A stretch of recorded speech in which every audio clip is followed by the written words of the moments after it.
1991 में इंडिया अपने इतिहास के सबसे बड़े इकोनॉमिक क्राइसिस पर जूझ रहा था। देश के पास अपने 3 हफ्ते की इंपोर्ट्स के पैसे बचे थे बस। सीधी सी बात समझ लीजिए, जो हाल अभी श्रीलंका की है उस वक्त वही स्थिति इंडिया की थी। पर सवाल ये था कि हम उस मोड़ पर पहुंचे कैसे थे और कैसे उस टाइम के finance minister doctor Manmohan Singh उन्होंने एक ऐसा फैसला लिया जिसने देश को सिर्फ डूबने से ही नहीं बल्कि दुनिया के 5th लार्जेस्ट इकोनॉमी बना दिया। 1991, a year that changed India forever. The year when a silent economist, Dr. Manmohan Singh, stepped into the limelight. He not only witnessed but also shaped India's transformation. We shall pay any price, bear any burden, make any sacrifice to realize those dreams. India is on the move again. We shall make the future happen. ये सब जानेंगे हम इस video में, लेकिन उससे पहले आप अगर ऐसी इन्फॉर्मेशन जान के भीड़ से अलग रहना चाहते हो तो चैनल को अभी सब्सक्राइब कर लेना ताकि मैं आपके फीड से गायब ना हो जाऊं। अब 1991 की इकोनॉमिक क्राइसिस से निकलने की कहानी से पहले यह समझना जरूरी है कि हम यहाँ तक पहुँचे कैसे थे। तो हर बार की तरह शुरू से शुरू करते हैं।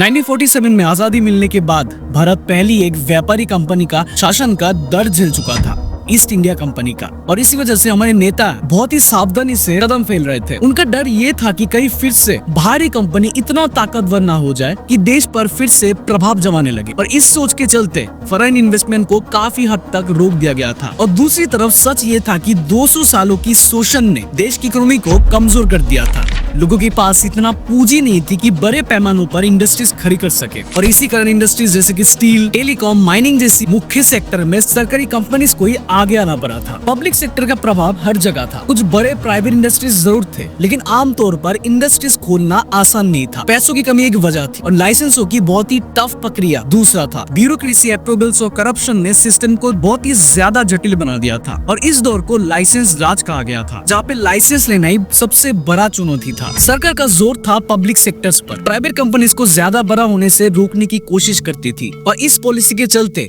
कोका कोला और IBM जैसे बड़े ब्रांड्स ने भारत को छोड़ना पड़ा था। 1970s के अंतिम दौर पर इंडस्ट्रियल ग्रोथ धीमी पड़ चुकी थी, इकोनॉमिक एक्सपेंशन रुक सा गया था, और 1985 के बाद स्थिति और भी बिगड़ गया था, क्योंकि भारत का सबसे बड़ा दोस्त USSR टूटकर अलग अलग देशों में बांट गया था। भारत और रशिया के बीच की मजबूत आर्थिक और राजनीतिक समानता कुछ समय के लिए कमजोर पड़ गया था, और इसके बाद गल्फ वॉर ने और ज्यादा चोट पहुंचाई थी। पेट्रोलियम का दाम तेजी से बढ़ने लगा था, इंपोर्ट्स महंगा हो गया था, और हर एक चीज की कीमत ऊपर जाने लगा था। क्राइसिस और भी ज्यादा गहरा होता गया, और 1990s के अंत तक स्थिति ये थी कि भारत के पास सिर्फ लगभग 2,500 करोड़ का रुपए का फॉरेन एक्सचेंज रिजर्व बचा था। ऊपर से 1991 में चंद्रशेखर की माइनॉरिटी गवर्नमेंट सत्ता में थी, जो संख्या बल में कमजोर और राजनीतिक रूप से अस्थिर थी। फरवरी 1991 बजट पार्लियामेंट में पास नहीं हो पाया था। रेटिंग एजेंसीज ने भारत की क्रेडिट रेटिंग्स घटा दी थी, लोन मिलना मुश्किल हो गया था। RBI के गवर्नर और फाइनेंस मिनिस्टर को इंटरनेशनल मॉनेटरी फंड्स यानी IMF के पास हेल्प के लिए जाना पड़ा था, लेकिन उस दौर में राजीव गांधी की अगुवाई वाली कांग्रेस ने सरकार से समर्थन वापस लिया था। सरकार गिर गई थी। IMF ने सवाल उठाया था कि जब सरकारी नहीं रहे तो लोन किसको दिया जाए, और इसी संकट के बीच देश को इलेक्शन का सामना करना पड़ा था। राजीव गांधी PM कैंडिडेट के रूप में उभर के आए थे। मई 1991 में तमिलनाडु में चुनाव प्रचार के दौरान LTTE की आतंकियों ने उनकी हत्या करवा दी, और इसी के साथ वैसी आर्थिक संतुलन चल रहा था देश पे, और राजनीतिक असंतुलन भी जुड़ गया था। मतलब सोचो हिंदुस्तान को किस मुकाम पर जाके खड़ा होना पड़ा था। चुनाव के बाद कांग्रेस ने गठबंधन की सरकार बनाई थी। प्राइम मिनिस्टर बने PV नरसिम्हा राव। उन्होंने शपथ लेने के तुरंत ही बाद उन्होंने कैबिनेट सेक्रेटरी से पूछा, क्या देश की हालत वाकई उतना खराब है जितनी रिपोर्ट्स पे आ रही है? और कैबिनेट सेक्रेटरी ने तुरंत बोला कि सर, उससे ज्यादा खराब है। सिर्फ 3 हफ्ते की इंपोर्ट्स का पैसा बचा है। अगर तुरंत कदम ना उठाए जाए तो देश डिफॉल्ट की स्थिति में पहुंच सकता है। और इसी समय राव ने डॉक्टर मनमोहन सिंह को अप्रोच किया और उनको तुरंत फाइनेंस मिनिस्टर बना दिया गया। उनको एक साफ सुथरा संदेश दिया कि कुछ भी कर लो, अब आपके हाथ पे देश को बचाना है बस। और अगले कुछ हफ्तों में कुछ ऐसा फैसला लिया गया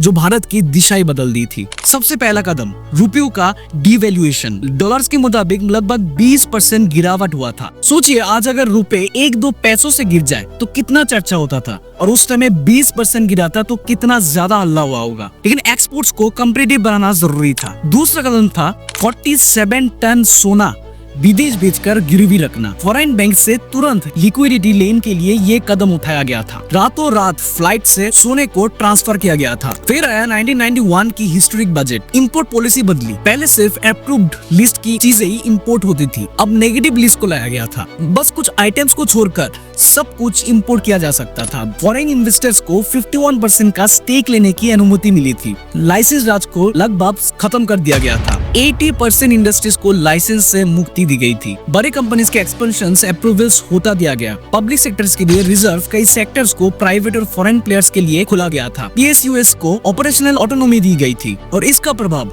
हम और आप जैसे आम आदमियों पर, आम जिंदगियों पर क्या पड़ा, आइए समझते हैं। 1991 से पहले सड़कों पर एम्बेसडर्स और प्रीमियर पद्मिनी नजर आती थी। बाद में टोयोटा, होंडा, हुंडई दिखने लगी थी। टीवी मार्केट्स पे ओनिडा और BPL थी बस। फिर सोनी, सैमसंग, LG आए थे। लोग कोका कोला और पेप्सी पीने लगे। मैकडॉनल्ड्स और पिज़्ज़ा हट जैसे ब्रांड्स आ गए थे। एक जमाने पे जहाँ पे सिर्फ दूरदर्शन था, फिर सोनी टीवी और स्टार प्लस जैसे चैनल्स आए थे। टेलीकॉम, एविएशन, मॉल्स, फैशन, हर जगह फॉरेन इन्वेस्टमेंट्स और कंपटीशन ने मार्केट को बदल दिया था। नई जॉब्स बनी थी और इसी तरह ग्रोथ एक्सेलरेट हुआ था। अब सवाल ये है कि ये तेजी क्यों आई थी? क्योंकि भारत एक विशाल कंज्यूमर मार्केट था। विदेशी कंपनीज को एक्सपेंशन चाहिए था।